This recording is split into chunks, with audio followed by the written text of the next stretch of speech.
El Señor esté con ustedes. Y con tu espíritu. Lectura del Santo Evangelio según San Lucas. Gloria a ti, Señor.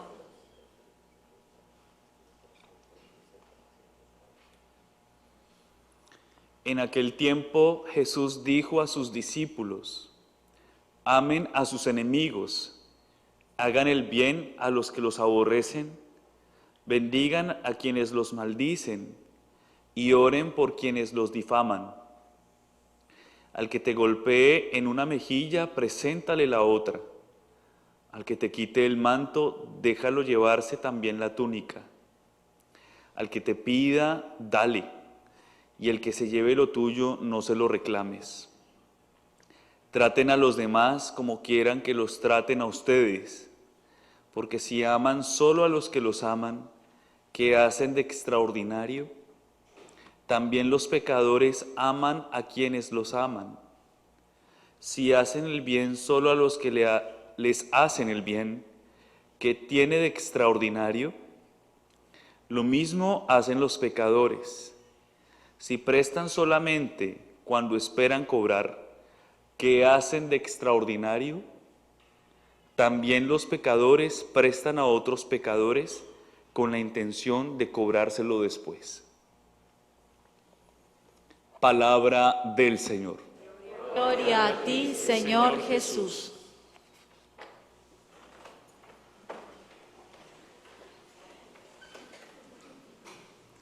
Queridos hermanos, pertenecemos a una iglesia desde el día de nuestro bautismo, ¿no es cierto? ¿Usted se acuerda del día de su bautismo? Pero somos bautizados porque desde pequeñitos, bueno, algunos de nosotros desde pequeñitos nos han traído a la iglesia, ¿o no? ¿Sí? De pronto algunos no nos acordamos, pero vemos las fotos de nuestro bautismo, pertenecemos a una iglesia. ¿Qué es lo que nos hace, o qué es lo que nos hace diferentes en el mundo en el que vivimos? ¿Qué es lo particular de nuestra iglesia? Yo lo dejo que trabaje y yo también trabajo. ¿Qué es lo particular en nuestra iglesia? Piensen por un momento. ¿Qué es lo particular? Estemos aquí reunidos.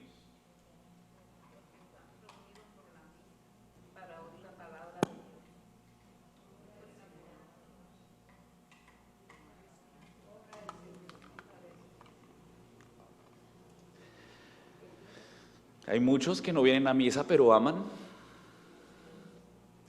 Hay muchos que no son católicos y escuchan la palabra de Dios. ¿Qué es lo que nos debe diferenciar a nosotros?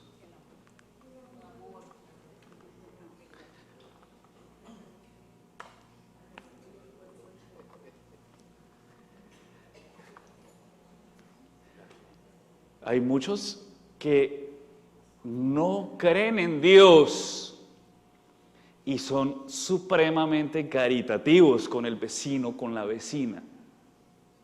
No sé si ustedes conocen gente así.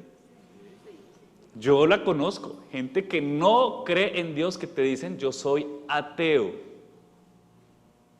Ateo, no creo en Dios. Pero es gente amable, que hace obras de caridad, que es sonriente, que saluda, que son buenos vecinos, que son buenas personas. Las hay, ¿sí o no? Entonces, usted no se ha puesto a pensar qué es lo particular en nosotros como miembros de una iglesia, como hijos del Señor, teniendo a Jesucristo como modelo. ¿Qué es lo particular? ¿Qué es lo que nos debe diferenciar?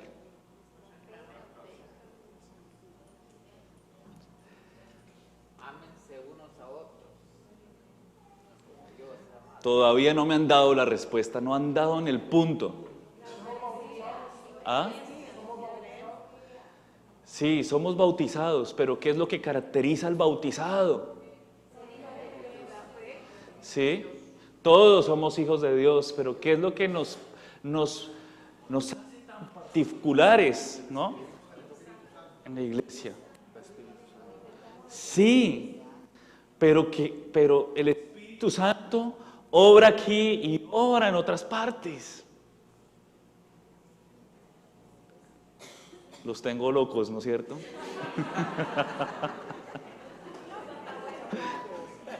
¿Sí? Todo lo que ustedes han dicho es cierto, es que nada se contradice, todo lo que ustedes han dicho es sana doctrina, es palabra de Dios, es invitación de Dios, todo lo que ustedes han dicho es cierto, pero hay algo que es muy importante que pensemos y meditemos, ¿no? De que tal vez nosotros, el hecho de que estemos aquí no es garantía de que seamos mejores que los otros que no vienen a misa, no es garantía de que seamos los grandes santos o las grandes personas que son respuesta de Dios en la realidad del mundo de afuera. O sea, el hecho de que estemos aquí no es garantía de eso. ¿Cuál es nuestra garantía?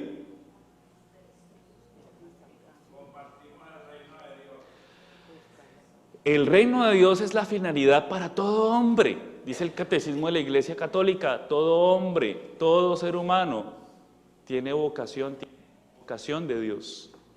¿Sí? ¿No? Sí, tienen mucha razón, pero ¿saben? No me le dieron con ese puntico, pero se los voy a decir para no dejarlos más locos. ¿Sí? Dejarlos más locos. El puntico, aquello que nos debe a nosotros diferenciar y que se necesita mucha valentía y gracia de Dios, presencia de Dios en el corazón del hombre, es la santidad.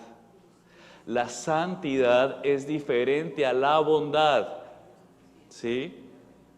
Ahorita estábamos hablando de las bondades, ¿no?, que caracterizan al hombre, pero lo que hace único al hombre es esa capacidad de dejar al Señor entrar en el corazón para hacerlo santo y perfecto. Dice el Señor, que sean santos y perfectos, mi Padre y yo somos santos y perfectos. ¿Sí? Esa es la particularidad, eso es lo que nos debe caracterizar. Y la santidad, ¿qué es la santidad?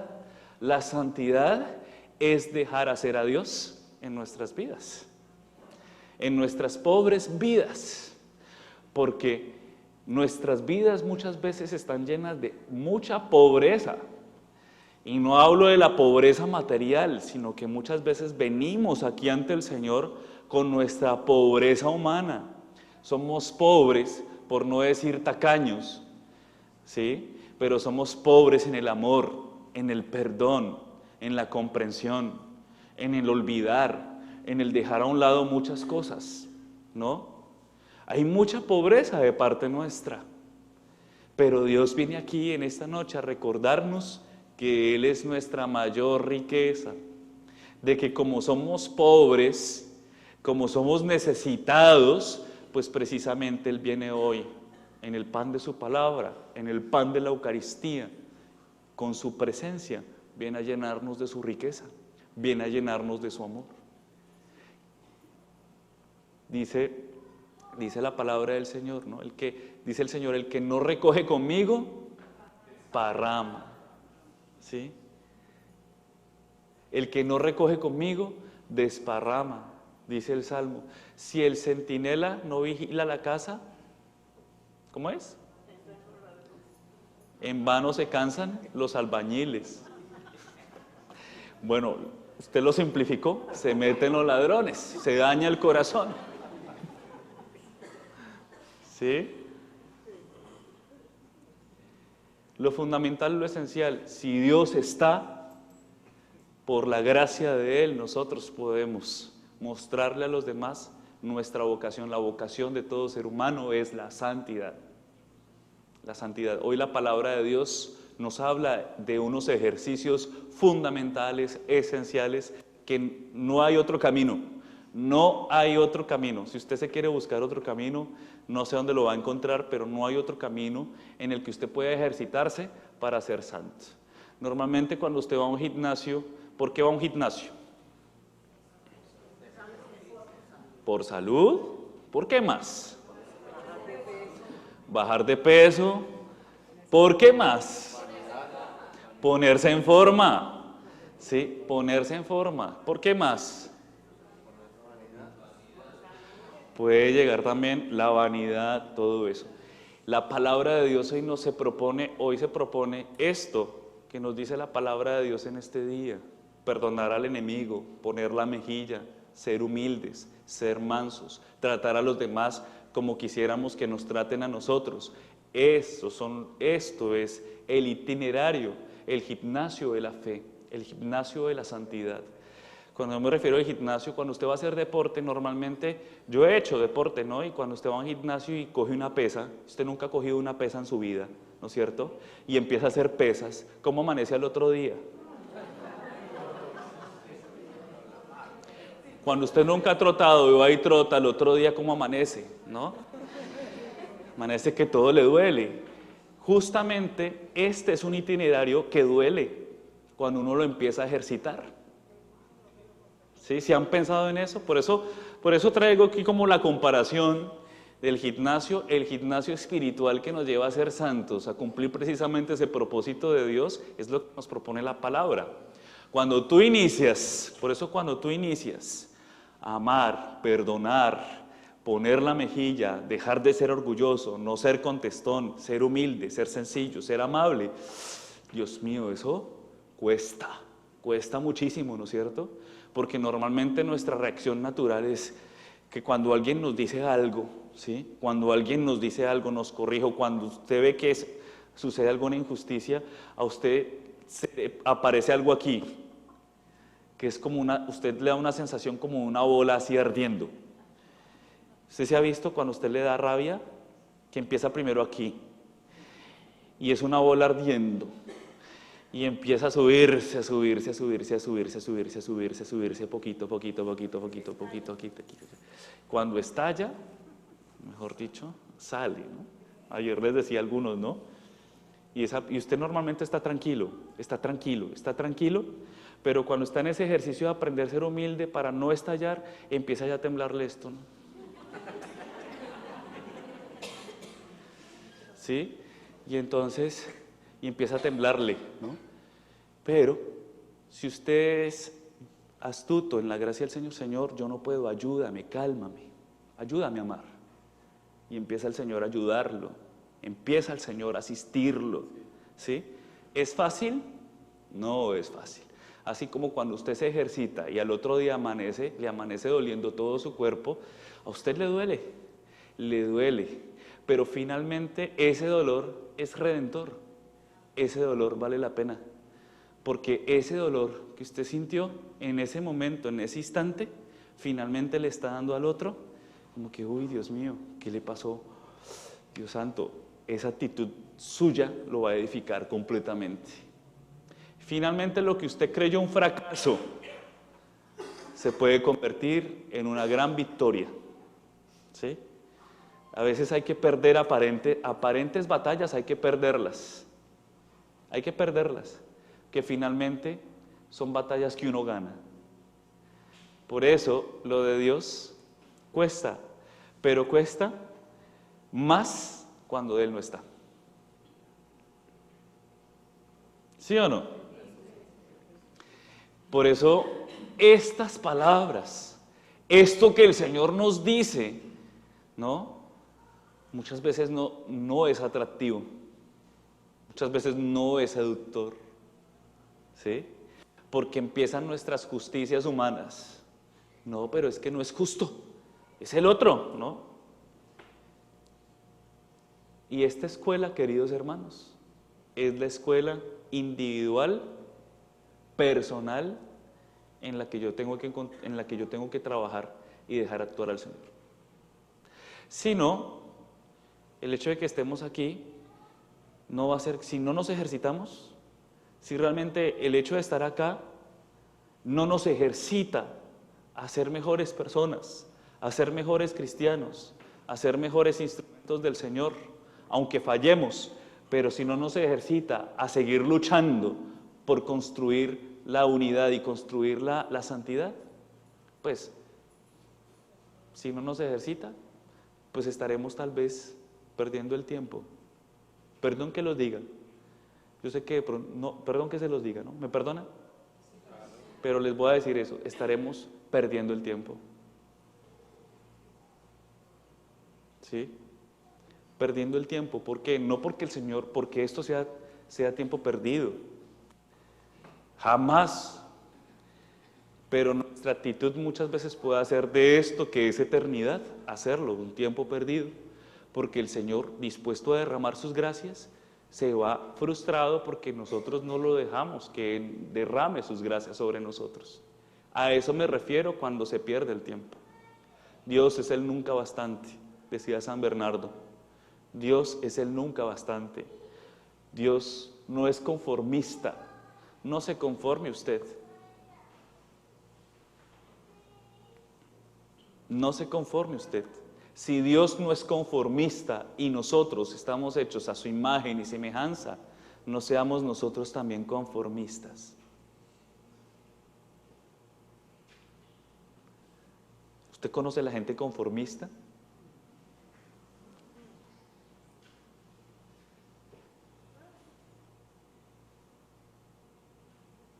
No se conforme con la fe. Que nos invita. Dios es el nunca bastante.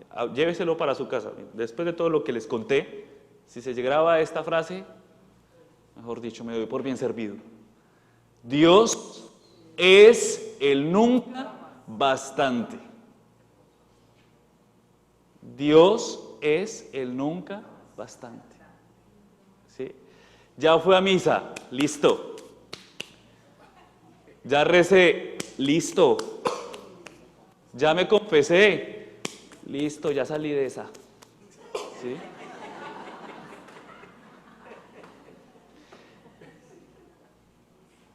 Y preciso, va, ya me confesé, listo, y al rato, se volvió a caer.